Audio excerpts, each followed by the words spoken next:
دنیا میں عذاب آتا ہے مسلمانوں پر، مسلمان ہو کر تم اگر اسلام پر عمل نہیں کرتے، دعویٰ تمہارا اسلام کا ہو اور عمل تمہارا کافرانہ ہو، دعویٰ تمہارا اسلام کا ہو اور عمل تمہارا کافرانہ ہو، دنیا میں عذاب آتا ہے مسلمانوں پر، مسلمان ہو کر تم اگر اسلام پر عمل نہیں کرتے، دعویٰ تمہارا اسلام کا ہو اور عمل تمہارا کافرانہ ہو، نام لو تم محمد کا صلی اللہ علیہ وسلم اور اتباع کرو تم محمد کے دشمنوں کا، نام لو تم محمد کا صلی اللہ علیہ وسلم اور اتباع کرو تم محمد کے دشمنوں کا، دعویٰ کرو اللہ اور اس کے رسول کی وفاداری کا اور تمہاری دوستیاں ہوں اللہ اور اس کے رسول کے دشمنوں سے، دعویٰ کرو اللہ اور اس کے رسول کی وفاداری کا اور تمہاری دوستیاں ہوں اللہ اور اس کے رسول کے دشمنوں سے، تم کہو اللہ اور اس کے رسول کے احکام کو ہم مانتے ہیں اور سودی کاروبار کر کے اللہ اور اس کے رسول کے خلاف اعلان جنگ کیے رکھو۔ اصل عذاب دنیا میں مسلمانوں پر آتا ہے، جیسے کہ پہلے یہودیوں پر آیا، اس لیے کہ ہم سے پہلے کی مسلمان امت وہی تھی، جب تک حضور صلی اللہ علیہ وسلم کی بعثت نہیں ہوئی وہی امت تھی،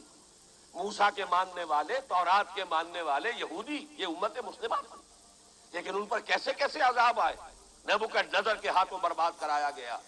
کبھی پھر یونانیوں کے ہاتھوں تباہی آئی، کبھی رومیوں کے ہاتھوں تباہی آئی، اس صدی میں بھی آپ نے دیکھا، اگر آپ بھولے نہ ہو کہ یہ صدی کے وسط میں ہٹلر کے ہاتھوں 60 لاکھ یہودی قتل ہوا۔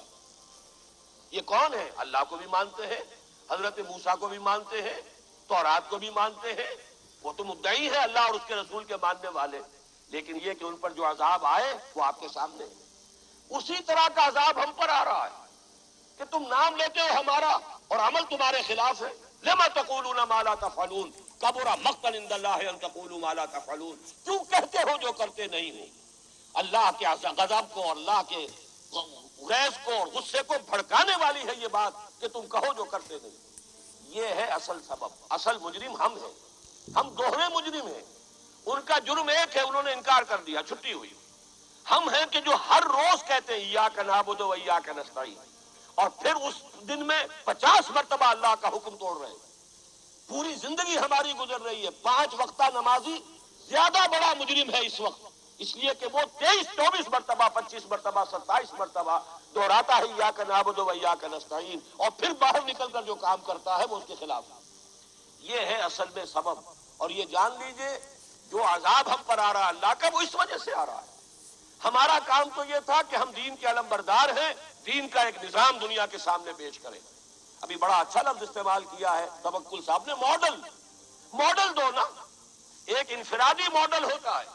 حضور صلی اللہ علیہ وسلم اپنی ذات میں ماڈل تھے، لقد کان لکم فی رسول اللہ اسوۃ حسنہ، لیکن حضور نے صرف ذاتی اور انفرادی ماڈل نہیں دیا،